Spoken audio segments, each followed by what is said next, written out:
அன்புமகள் channel பார்த்துட்டு இருக்க எல்லாருக்கும் வணக்கம்.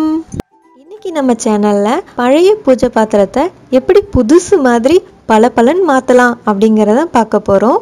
பொங்கல், தீபாவளி இல்ல வேற ஏதாவது வீட்ல விசேஷங்கள்லாம் வச்சிருக்கும் போது நீங்க இந்த மெத்தடை யூஸ் பண்ணி பாருங்க.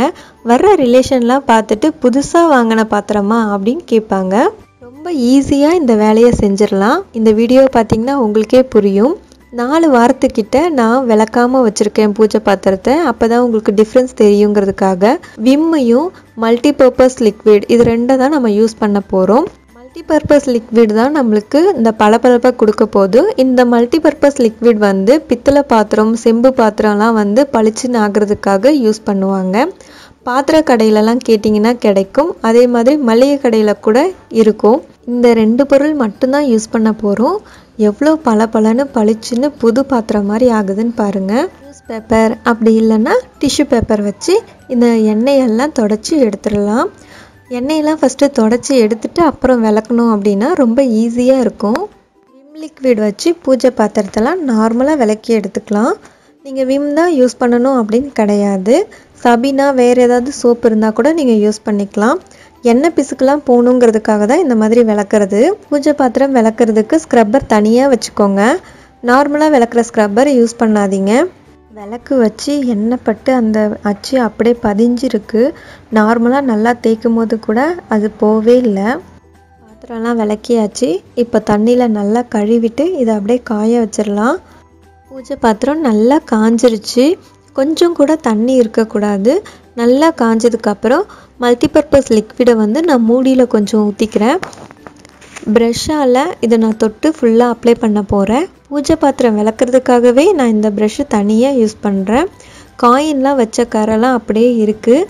விளக்கில் டிசைன்லாம் இருக்கிறதால அந்த குட்டி குட்டியாக மைனூட் இடத்துலலாம் அப்ளை ஆகணும் அப்படிங்கிறதுக்காக நான் ப்ரெஷ்ஷால் அப்ளை பண்ணுறேன். கையால் கூட அப்ளை பண்ணலாம். கொஞ்சம் கூட கேப் விடாமல் எல்லா இடத்துலையும் லிக்விட் வந்து அப்ளை பண்ணிவிடுங்க. இதே மாதிரியே எல்லா பாத்திரத்துலேயும் அப்ளை பண்ணிக்கலாம். இந்த பஞ்ச பாத்திரத்தில் பாதி அளவுக்கு தண்ணி இருக்கும்ல, அது உள்ளே நம்ம வச்சுருக்கிறதால பாதி அளவுக்கு கலர் மாறி இருக்குது. இதுலேயும் அப்ளை பண்ணிவிடுங்க. இது ஃபுல்லாக அப்ளை பண்ணிவிட்டு 1/2 hourக்கு நல்லா காய வச்சுருங்க. நல்லா காஞ்சதும் காட்டன் துணியை வச்சு நல்லா தேய்ச்சிக்கலாம். நம்ம எந்த அளவுக்கு அழுத்தி தேய்க்கிறோமோ அப்போ தான் நல்லா பளபளன்னு வரும்.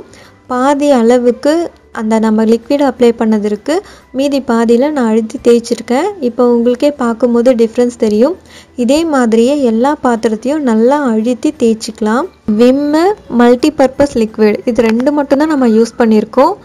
பாத்திரம் எவ்வளோ புதுசு மாதிரி ஆயிடுச்சு பார்த்தீங்களா? நம்ம எந்த அளவுக்கு அழுத்தி துடைக்கிறோமோ அந்த அளவுக்கு நமக்கு பளபளன்னு இருக்கும். யாருமே இதை பழைய பாத்திரம்னு சொன்னால் நம்பவே மாட்டாங்க. விளக்கு எப்படி புதுசாக ஆயிடுச்சு பாருங்கள். இந்த பஞ்ச பாத்திரம், விளக்கு வச்ச அச்சு எல்லாமே போயிடுச்சு. ரொம்ப புதுசாக இருக்குது பாருங்கள். கஷ்டப்பட்டுட்டு எலுமிச்சம்பழம், புளி, கோலமாவெல்லாம் வச்சு தேய்ச்சிட்டே இருக்க வேண்டாம்.